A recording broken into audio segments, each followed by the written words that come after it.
Eu cumprimento a todos com a paz do Senhor, é um prazer imenso tê-los aqui novamente para darmos prosseguimento ao nosso plano de estudo nas lições bíblicas da CAPAD, da classe adultos, da escola dominical. Nós estamos trabalhando o tema geral Tempo, Bens e Talentos. E dessa vez a gente vai estudar a lição de número 6, a mordomia da adoração. Lição muito importante.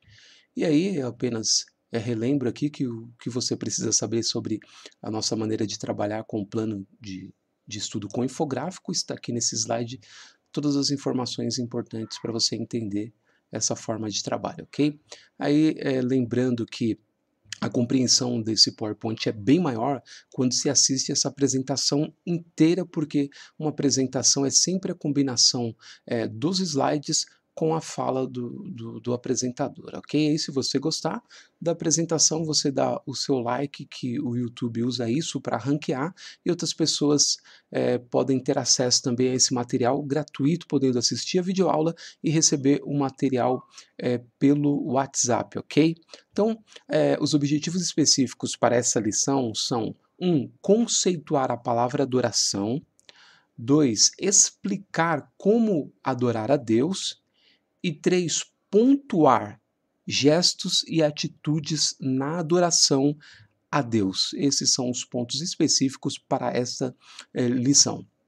E aí, o tema mordomia da adoração, a gente entra então no texto áureo que diz: mas a hora vem, e agora é, em que os verdadeiros adoradores adorarão o Pai em espírito e em verdade, porque o Pai procura tais que assim o adorem. João 4:23. E a verdade prática diz: Deus procura os verdadeiros adoradores e não as celebridades. Tendo dito isso, a gente passa então para a leitura bíblica em classe, que está em João 4:19-26, e a gente tem esse texto. O meu destaque fica para o versículo 22, vós adorais o que não sabeis, nós adoramos o que sabemos, porque a salvação vem dos judeus. E o 23, mas a hora vem, e agora é, em que os verdadeiros adoradores adorarão o Pai em espírito e em verdade, porque o Pai procura tais que assim o adorem. E a gente tem como complemento a leitura diária feita durante a semana, que você pode fazê-la de uma única vez para ter uma dimensão mais abrangente do ensino. Você pode pausar esse slide todo e fazer a leitura completa, tanto da leitura bíblica em classe, como da leitura diária. E se você é professor, pode distribuir 6 post-its em sala de aula com cada uma das referências de segunda a sábado, para que os alunos leiam em sequência de uma única vez já no início da aula, se você achar que assim é conveniente. Tendo dito isso, a gente passa então para a introdução da lição, que eu faço destaque da parte em amarelo. Nesta lição veremos que a adoração não está mais centrada no ritualismo ou no simbolismo da antiga aliança, mas em Cristo. E a gente sempre combina aqui a conclusão para ter uma dimensão mais profunda do que o autor está querendo dizer do começo ao fim da lição. E a parte em destaque fica em amarelo, né? Deus não vê apenas o gesto exterior como expressão de louvor, mas também a motivação do coração.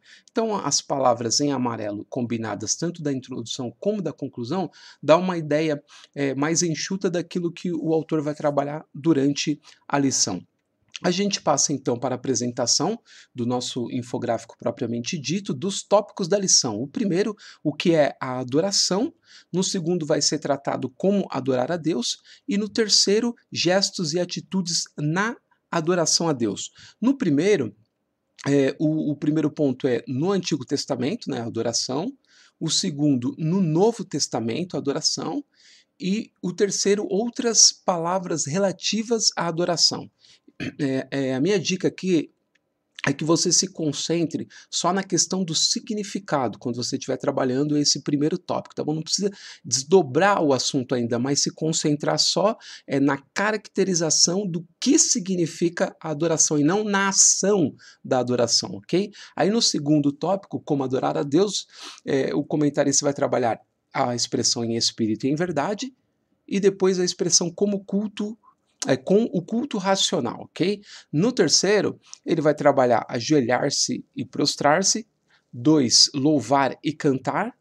E 3, glorificar a Deus. Então, aqui você tem a estrutura de tudo aquilo que vai ser tratado na lição, e quando você vê isso num único slide, você acelera o seu processo de assimilação do conteúdo, porque você sabe o que vai ser tratado já inicialmente, do começo ao fim da lição, ok? Então, tendo dito isso, a gente dá aqui a dica agora da gestão do tempo para os professores.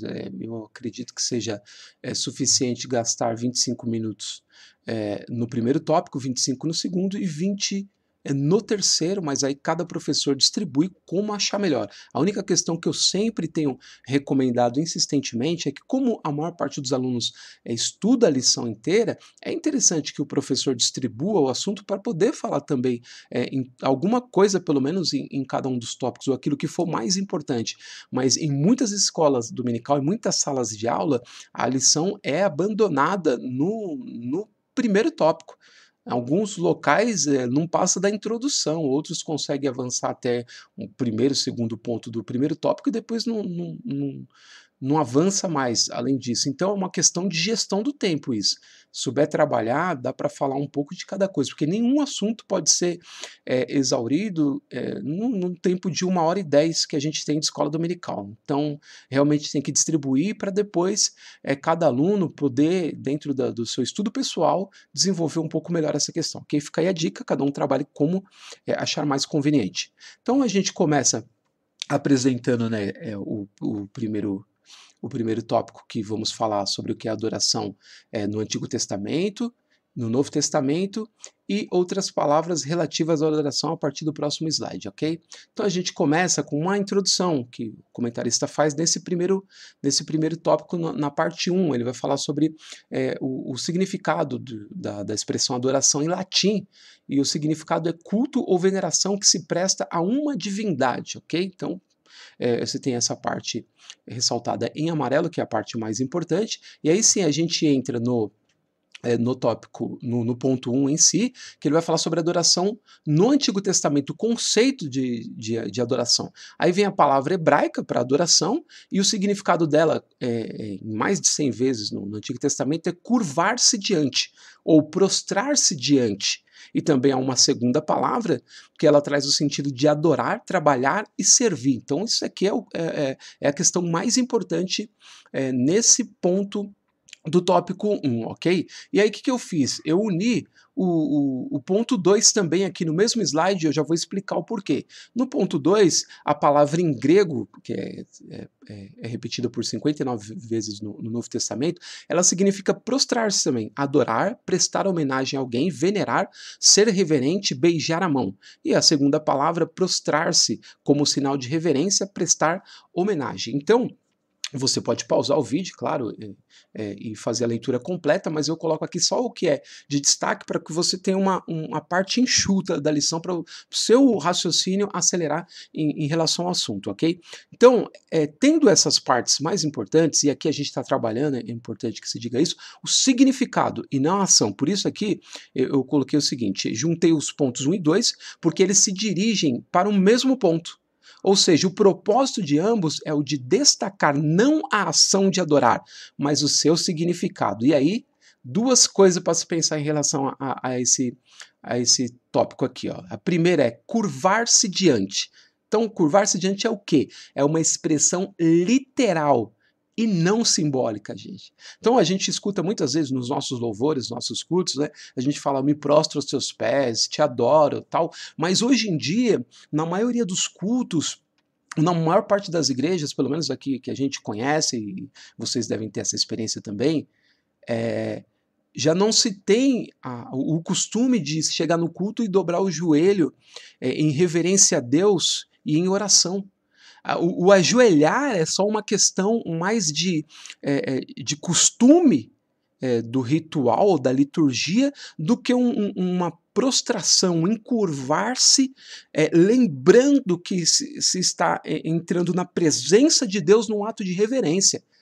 Então, as pessoas chegam, se ajoelham, fazem uma oração rápida, mas não entra essa consciência de que eu estou me dobrando diante do ser mais magnífico que existe no universo, do soberano Deus que criou todas as coisas. Então a gente perdeu um pouco disso, e pelo menos nós que somos mais antigos, vamos dizer assim, que temos mais tempo de igreja, acho que a maior parte de vocês deve lembrar também, que a gente chegava nos cultos, pelo menos eu que sou da Assembleia de Deus, eu lembro nos cultos de semana também. A gente chegava no culto, estava todos os irmãos de joelho dobrado. Mesmo quem não estava muito afim de orar, estava de joelho dobrado até que aquela sineta de metal tocasse no púlpito para que os irmãos se levantassem e iniciassem a parte do louvor. Hoje, em muitas igrejas, essa sineta só serve para quando está muito barulho na igreja, o pastor tocar para ver se os irmãos voltam à realidade do culto. Porque para se levantar já não se usa mais. Porque muitos irmãos chegam no culto e ficam sentados até a hora do pastor iniciar. Então, é uma questão importante para se discutir aí, vocês que estão estudando a lição e os professores que vão aplicá-la. E a segunda questão é o servir. Servir, então, diz respeito à entrega total e não parcial. Então, essa combinação de curvar-se diante de Deus e de servi-lo significa que você se presta a entregar sua vida como um todo para o Senhor. E aí isso justifica aquilo que Jesus falou em Lucas 9:23, se alguém quiser vir após mim, negue-se a si mesmo, tome cada dia a sua cruz e siga-me. É uma entrega total ao propósito de Deus e não ao nosso propósito. Então, olha, tem muita coisa para vocês refletirem em relação a esses dois pontos, que são suficientes para dar um grande significado a essa questão, para cada sala de aula que vai tratar esse assunto, fica aí a minha recomendação para esse ponto. Aí a gente chega no ponto seguinte, que vai falar, eu trouxe na verdade uma reflexão de essa questão nos leva à questão de por que se curvar, adorar e servir a Deus. E aí eu trouxe uma reflexão desse livro do dicionário de teologia da editora Agnus. É só você pausar e ler o porquê de se curvar, de adorar e servir a Deus, ok? Aí a gente passa para o terceiro ponto, outras palavras relativas à adoração. Aí ele traz aqui a expressão grega latreia, serviço, e depois mais abaixo também serviço prestado em favor do povo, e depois organização do culto e seu desenvolvimento. Aí o meu destaque fica justamente para essa questão de organização. Eu trouxe do Dicionário Teológico do Novo Testamento um outro dicionário, né? Que vai falar justamente que não há nenhuma declaração sistematizada sobre o que Paulo entendia ser uma prática adequada de culto. Tampouco há algo que se assemelhe a um conjunto de preceitos em livros posteriores de culto. Você pode pausar e fazer a leitura completa. Essa leitura inicial que eu fiz desse dicionário é só para dizer que no Novo Testamento você não encontra uma sistematização de culto do ponto de vista litúrgico. Ou seja, o culto deve começar com 3 hinos, ele deve ter uma leitura oficial depois dos 3 hinos, louvores, testemunho e depois a palavra. Ele pode ser ao contrário disso, o culto pode ser de manhã em vez de ser à noite, e uma série de coisas nesse sentido. Então não tem uma formalização para isso. O culto pode ser do jeito que nós quisermos, desde que ele tenha os componentes que não pode faltar, ou seja, ele tenha adoração, o prostrar-se e o servir a Deus, e ele tenha louvor e a palavra acima de tudo, a palavra que nos preenche, a palavra que nos guia. Então ele pode ser da forma que for, contanto que ele tenha esses componentes importantes para que seja um culto completo a Deus. Fica aí essa dica também para esse ponto 3. Assim, a gente fecha então esse primeiro tópico, relembrando que os objetivos específicos pretendidos até aqui foi o de conceituar a palavra adoração, tá? Então nós não estamos falando da ação da adoração, mas sim do conceito de adorar. Aí a gente passa então para o segundo momento, que é como adorar a Deus. A gente tem então em espírito e em verdade, primeiro ponto, e depois como com o culto racional, a partir do próximo slide. Então a gente trabalha primeiro em espírito e em verdade, e aí ele tem aqui uma introdução inicial, a palavra de destaque fica onde se deve adorar a Deus, e em segundo lugar, como se deve adorá-lo. E a gente tem aqui o ponto 1.1, onde adorar a Deus, e aí o meu destaque fica para os trechos em amarelo. O essencial da adoração não seria o lugar geográfico, tá? Importa que os que o adoram em espírito e em verdade. Então não é a questão mais de localização geográfica, mas sim do sentimento da adoração. E aí eu uni o ponto 1.2 também aqui, a atitude atitude do adorador que complementa essa parte. Você lendo esse texto, complementando com as referências, você tem uma ideia perfeita dessa questão aqui. E aí, a única coisa que ficou faltando, e eu trouxe um subsídio para isso, no próximo slide, que é um pouco mais de expressão sobre a questão de adorar em espírito e em verdade, né, especificamente. E aí, eu trouxe uma nota da Bíblia de Estudo do John MacArthur, no capítulo 4 e 23, que é da leitura bíblica em classe. Ele vai falar justamente na nota sobre a questão de verdadeiros adoradores, tá? Então, a parte que está aqui selecionada em verde, ele diz o seguinte: verdadeiros adoradores. Então, não por um determinado santuário ou local, mas por seu culto ao Pai, por meio do Filho, tá? Então não é a questão da localização, mas o verdadeiro adorador adora pelo culto que ele tem, pela consciência que ele tem do culto que está prestando a Deus através de Jesus. E o segundo complemento, é só você pausar depois, né, 4 e 24, daquela leitura, ele diz o seguinte: a palavra Espírito não se refere ao Espírito Santo, mas ao Espírito humano. Jesus está dizendo que a pessoa deve adorar não simplesmente em conformidade externa a ritos e lugares religiosos, mas interiormente, com a atitude correta do coração. A referência à verdade diz respeito à adoração a Deus consistente com a Escritura revelada e centrada no Verbo que se fez carne, que em última análise revelou o Pai. Então, adorar a Deus em espírito é adorar a Deus a partir da consciência interior que você tem do culto que presta a Deus através de Cristo. E em verdade, na verdade da Escritura revelada através do Filho, que em última análise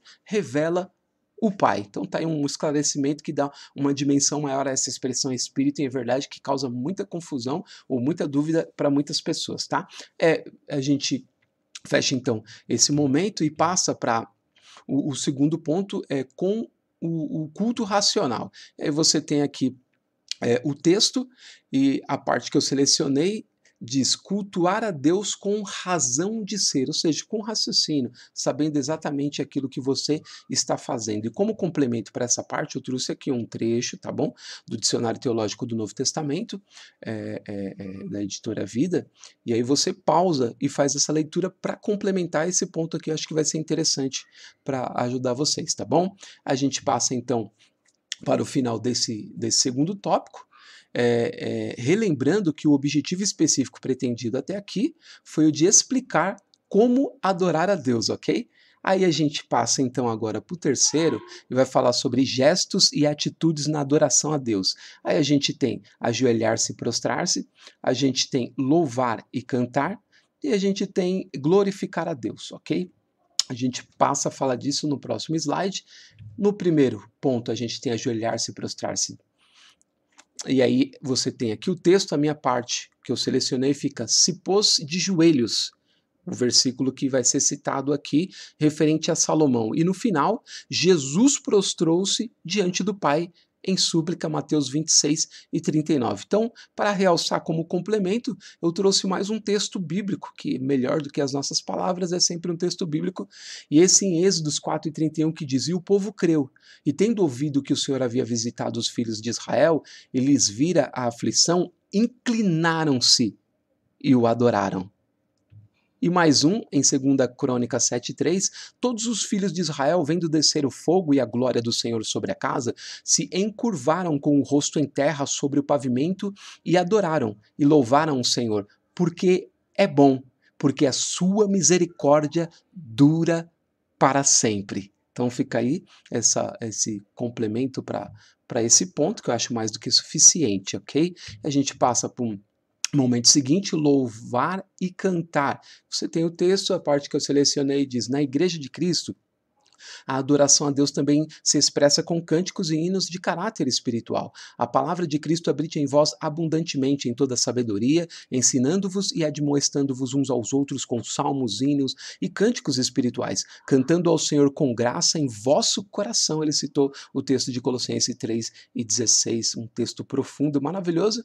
Aqui fica a minha dica para essa parte, mais um texto bíblico em Efésios 1, 5 e 6, que diz: e nos predestinou para filhos de adoção salvação por Jesus Cristo, para si mesmo, segundo o beneplácito da sua vontade, para louvor da glória da sua graça, pela qual nos fez agradáveis a si no amado. Então, nada melhor do que um texto bíblico para confirmar essa questão de louvarmos ao Senhor. E a canção é apenas parte do louvor, né? Ela não é o todo do louvor, mas parte significativa do louvor a Deus, ok? Aí a gente passa para o terceiro ponto, que diz glorificar a Deus. A gente tem o texto, a parte que eu selecionei é o próprio versículo bíblico do Salmo 50 e 14, oferece a Deus sacrifício de louvor e paga ao Altíssimo os teus votos.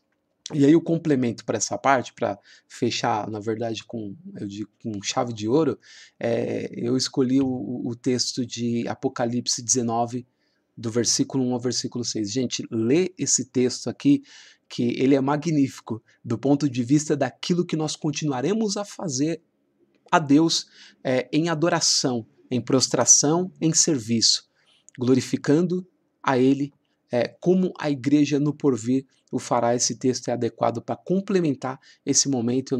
Eu não vejo palavra melhor do que o próprio texto bíblico aqui, tá bom? Então fica aí essa dica. A gente fecha assim então o terceiro tópico, lembrando sempre que o que eu faço aqui não é uma aula completamente desenvolvida, mas apenas indicando caminhos que deem a você a oportunidade de extrair o que é de melhor da lição e ampliar isso, ok? Então, o objetivo aqui foi o de pontuar gestos e atitudes na adoração a Deus. Aí a gente chega no fim da nossa lição, a conclusão, e lendo mais uma vez, a gente leu lá no começo, só para complementar, na mordomia da adoração precisamos saber que Deus não vê apenas o gesto exterior como expressão de louvor, mas também a motivação do coração. Oremos como Davi orou: Senhor, tu me sondaste e me conheces. Tu conheces o meu assentar e o meu levantar. De longe entendes o meu pensamento.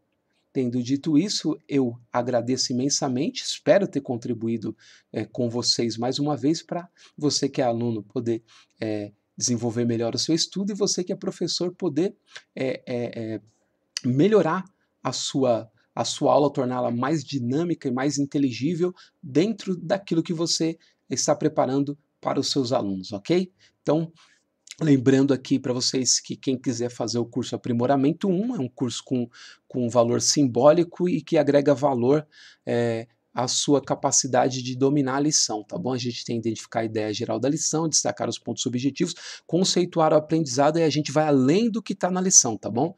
E depois a gente tem o módulo de imersão bíblica, que é um módulo profundo e ensina você a técnica de repetição de leitura com indagação, leitura global, interpretação, vinculação do conteúdo, recursos de comunicação. E por último, fontes do conhecimento, que a gente trabalha a habilidade de acesso, que é justamente a habilidade que dá condição de você pegar o conteúdo que você gerou após estudar as escrituras e aplicá-lo de uma maneira eficaz, ok? Então, assim, eu agradeço imensamente ter contribuído de alguma forma com vocês. Obrigado a todos em nome de Jesus. E se Deus quiser, nós nos vemos na semana que vem. Uma excelente aula a todos em nome de Jesus. Amém.